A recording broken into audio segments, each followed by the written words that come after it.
तिकडे फलटण प्रकरणातील आरोपी पीएसआय गोपाळ बदने याला पोलीस दलातून बडतर्फ करण्यात आले।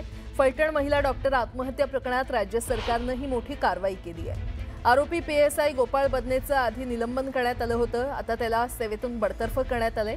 बदनेनं अधिकाऱ्यांचा गैरवापर केल्याचं समोर आल्यानं विशेष पोलीस महानिरीक्षक सुनील फुलारींनी हे आदेश काढलेत।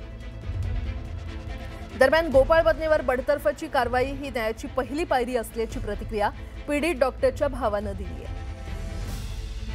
भारतीय राज्यघटनेतील कलम 311 अन्वये आरोपी गोपाळ बदने यास शासकीय सेवेतून बडतर्फ केल्याचे समजले। हा एक न्यायाचा पहिला टप्पा असून संपादकाला अजून न्याय मिळालेला नाही।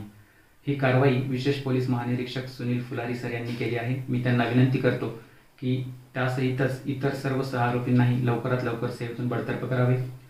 आणि काल रात्री मिळालेल्या माहितीनुसार महाड संघटनेचे अध्यक्ष व मुख्यमंत्री यांच्यात जी बैठक झाली त्यामध्ये मुख्यमंत्र्यांनी लवकरच न्यायालयीन समिती स्थापन करण्याचे आश्वासन दिले आहे।